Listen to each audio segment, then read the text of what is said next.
The Philippines, a nation grappling with a turbulent history, finds itself staring into the abyss of political maneuvering.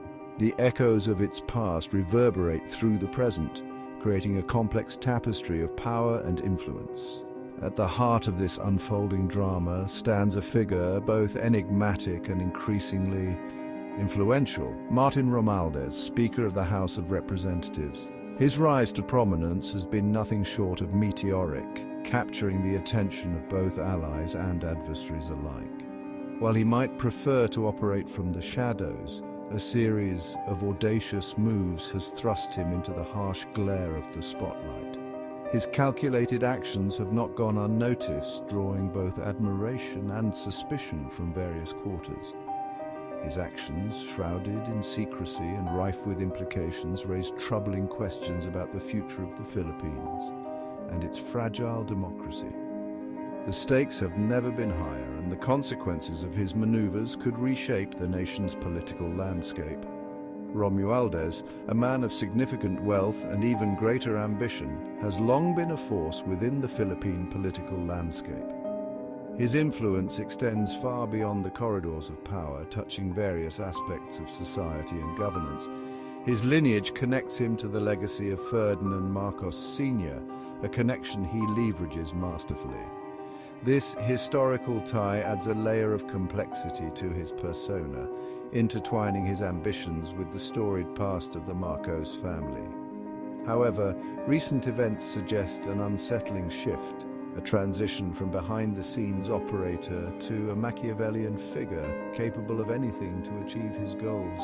His strategies have become more overt, his intentions more transparent, yet no less concerning. Whispers of discontent have begun to echo through the halls of power. These murmurs hint at a growing unease among his peers, a fear of what his next move might entail. They speak of a calculated strategy, a ruthless pursuit of absolute control. His methods, though effective, have sparked debates about the ethical boundaries of political ambition. The whispers point to one date in particular, 2028. This year looms large on the political horizon, a focal point for speculation and anticipation. The year the Philippines is scheduled to hold its next presidential election. This event promises to be a watershed moment, potentially altering the course of the nation's future. The year Martin Romualdez, many believe, intends to claim the ultimate prize. His ambitions are clear, his path set, and the nation watches with bated breath as this shadowy figure emerges into the light, ready to seize his destiny. The first tremor signaling Romualdez's audacity came in the form of a staggering some 1.8 billion pesos. This colossal amount was not just a number on a page, it represented a significant portion of the national budget. This was no ordinary budget allocation, but a travel allowance earmarked for the office of the Speaker. The sheer extravagance of this allocation was unprecedented, raising eyebrows across the political spectrum. The sheer magnitude of the figure sent shockwaves through the nation. Citizens from all walks of life were left in disbelief, questioning how such a sum could be justified. Critics were quick to voice their outrage, questioning the necessity of such extravagant spending in a country grappling with poverty and inequality. The public outcry was immediate and intense, with protests erupting in major cities. Romualdez, however, remained unfazed by the mounting criticism. His demeanor was one of unshakable confidence, as if he were above the fray. He deflected inquiries with practiced ease, offering vague justifications and hollow assurances. His responses were carefully crafted to avoid any real accountability. The message was clear: his authority was not to be questioned. Romualdez projected an image of invincibility, making it clear that he would not be swayed by public opinion. This brazen display of financial power served as a stark reminder of the resources at his disposal. The opulence of his office stood in sharp contrast to the struggles of ordinary citizens. The travel allowance controversy, while shocking, was merely a prelude to a series of increasingly authoritarian moves. It became evident that this was just the beginning of Romualdez's ambitious agenda. Romualdez, it seemed, was determined to silence any and all dissent. His speeches grew more forceful and his actions more decisive. Those who dared to question his actions would soon learn the price of defiance.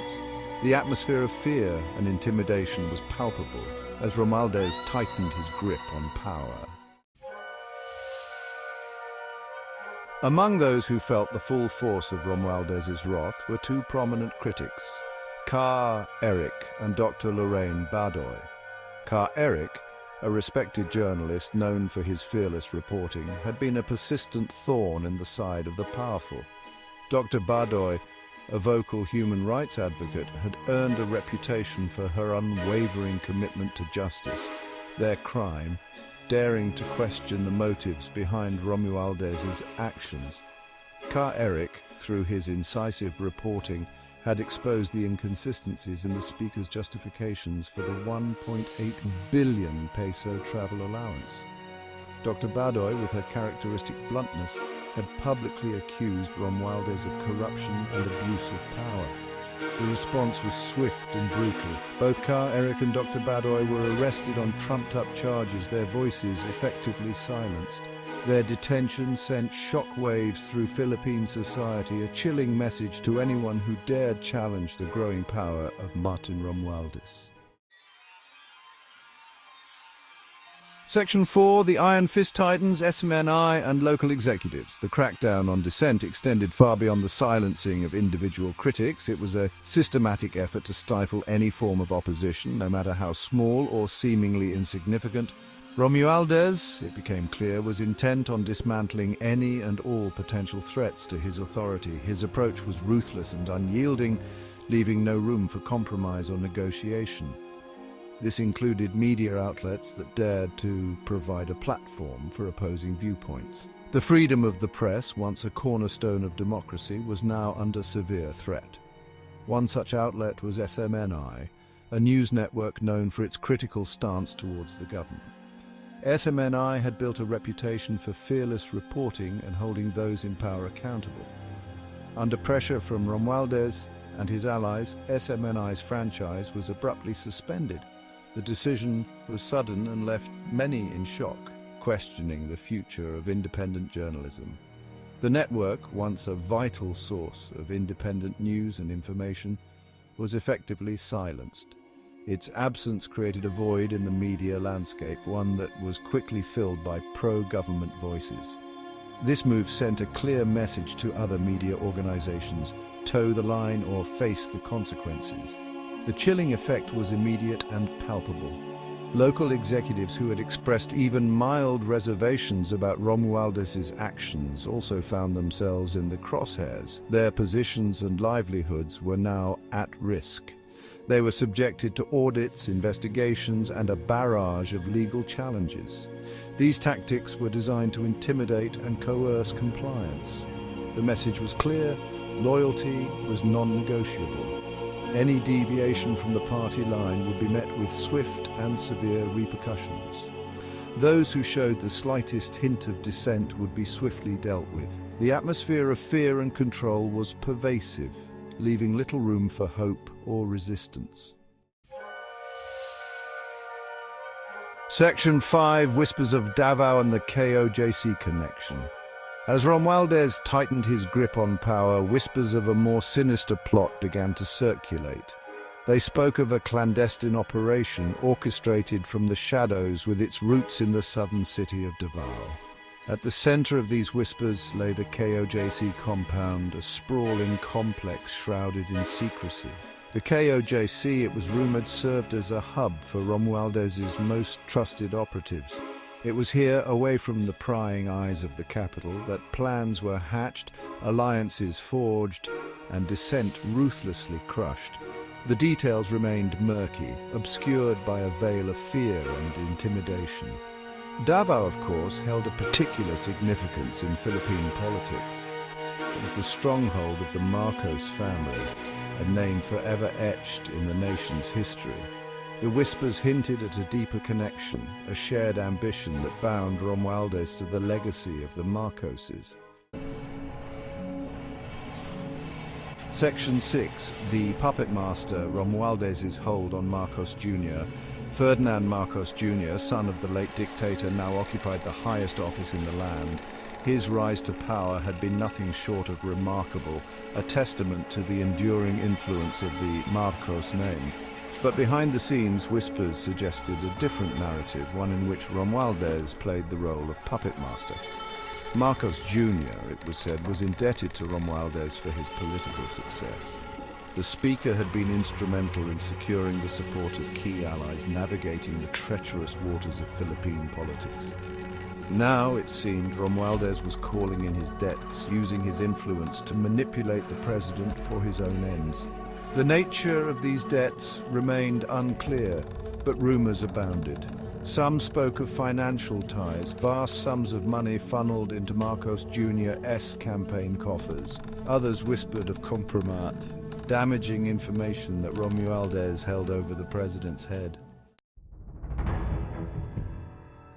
Section 7. Abalos, pawn or player in Romualdez's game. As the web of intrigue surrounding Romualdez grew more tangled, another key figure emerged: Ben-Hur Abalos, the Interior Secretary. Abalos, a man known for his ruthlessness and ambition, was widely seen as a rising star in Philippine politics. But his relationship with Romualdez was complex, a mixture of pragmatism and suspicion. Abalos, it was said, owed his position to Romualdez's influence. The speaker had lobbied hard for his appointment, recognizing Abalos's value as an enforcer. But Abalos was no mere puppet. He was a shrewd operator in his own right, with his own ambitions and loyalties. The question was, could Abalos be trusted to remain loyal to Romualdez? Or would his ambition eventually lead him to challenge the speaker's authority? The answer, it seemed, would have profound consequences for the future of the Philippines.